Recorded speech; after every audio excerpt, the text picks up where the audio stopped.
வானதி என்ன செஞ்சு தப்பிக்க போகிறாங்க அப்படிங்கிறது தான் நமக்கே வந்து ஒரு முக்கியமான கேள்வியாக இருந்துச்சு. ஏன் அப்படின்னு வந்து பார்த்தீங்கன்னா, சந்தாவுடைய கல்யாணம் சேரன் கூட நடக்கிறதுக்கான வாய்ப்புகள் ஓரளவுக்கு உண்டு. ஏன்னா வந்து அவங்க வந்து இந்த குலசாமி கோயிலுக்கு போயிருக்கிற இடத்துல, அங்கே வந்து இந்த மாமா வந்து பிரச்சனை பண்ணார் அப்படின்னா, அங்கே அவங்க கல்யாணம் நடந்துரலாம்.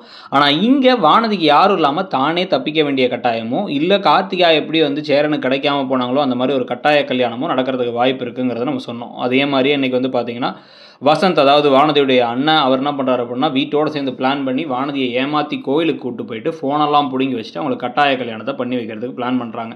பிடிச்ச அமைக்க அவங்கள உட்கார வச்சு அவங்கள வந்து எல்லாம் வந்து நீ இதுக்கு வேறு வழியே இல்லை கல்யாணமே பண்ணணும்னா அவங்க என்ன பண்ணுறாங்க, அந்த மாப்பிள்ளை கிட்டக்க அண்ணா நான் உங்களுக்கு தங்கச்சி மாதிரி நான் இன்னொருத்தரை காதலிக்கிறேன்னா எனக்கு எல்லாம் தெரியும் வானதி எல்லாம் சொல்லி தான் அவங்க அண்ணன் கூட்டு வந்து விட்டுருக்கான், நீ கொஞ்சம் பேசாமல் இருன்னு வெக்கமே இல்லாமல் பேசிகிட்டு இருக்கார் அவர். இந்த மாதிரி விஷயங்கள்லாம் நிறைய நடக்குதுங்கிறது உண்மையும் கூட. அதை காமிச்சதுக்கே வந்து ஒரு பாராட்டுதல் வந்து சொல்லியே தீரணும்.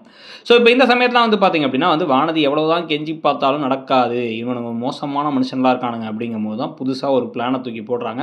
இவனுங்களை இந்த கல்யாணத்தை பண்ண விடாமல் பண்ணணும் அப்படின்னா ஒரே விஷயம் தான் அப்படின்ட்டு தான் வந்து ஒரு பொய்யை சொல்ல போகிறாங்க. இந்த குடும்பத்துக்கு இப்படி பொய் சொன்னால் தான் கரெக்டுங்கிற மாதிரி தான் கர்ப்பமாக இருக்கிறதா வந்து டவக்குன்னு எல்லாரும் முன்னாடியும் போட்டு உடைக்க, இப்போ வந்து அவங்க கர்ப்பமாக இருக்காங்களா இல்லையாங்கிறது நமக்கே ஒரு ஷாக்காக வச்சுருந்தாலும் கூட 99% அவங்க கர்ப்பமாக இருக்கிறதுக்கான வாய்ப்புகள் இல்லை. இப்போதைக்கு இந்த கல்யாணத்தை நிறுத்துறதுக்காக தான் ஒரு விஷயத்தை பண்ணி திருப்பி இங்கே பாண்டியன் வரும்பொழுது இந்த வீட்டில் இதுக்கப்புறம் என்னால் இருக்க முடியாது, ஏன்னா வந்து என்னைக்கு வேணால் என்ன வேணாலும் பண்ணிடுவானுங்க அவனுங்க, இந்த அளவுக்கு இந்த எக்ஸ்ட்ரீமுக்கு போயிட்டாங்கன்னு சொல்லிட்டு கிளம்பி இந்த வீட்டுக்கு வரதும், அதே சமயத்தில் சேரன் சந்தாவை கல்யாணம் பண்ணி அவர் அந்த வீட்டில் இருக்கிறதுக்கான வாய்ப்புகள் ஜாஸ்தியாக இருக்குது. ஸோ அந்த வீடு அப்படியே ஜேன்னு 3 பெண்களோட வந்து இப்போ 3 மருமக வந்தாச்சு வீட்டுக்கு அப்படின்னு வரப்போகிறாங்களா அப்படிங்கிறத பார்க்கணும். ஒரு பக்கம் வந்து கொஞ்சம் கொஞ்சமாக சோழனுடைய கெட்ட குணங்கள்லாம் வந்து மறைச்சு குறைச்சி அவரை வந்து இப்போ நிலா வந்து காதலில் விடுற மாதிரி சில காட்சிகள் ஒரு பக்கம் வர ஆரம்பிக்குது. இன்னொரு பக்கம் வந்து பார்த்திங்க அப்படின்னா சேரன் அண்டு சந்தாவும் வந்து ஜோடி சேர்ந்துட போகிறாங்க. அதுக்கப்புறம் வந்து பாண்டியன் வானதியும் ஜோடி சேர்ந்துட்டாங்கன்னா கரெக்டாக தான் இருக்கும். ஸோ அந்த வீட்டுக்குள்ளே வந்ததுக்கப்புறம் என்ன நடக்குதுங்கிறத பார்க்கலாம். நீங்கள் என்ன நினைக்கிறீங்கிறத சொல்லுங்கள். தேங்க்யூ.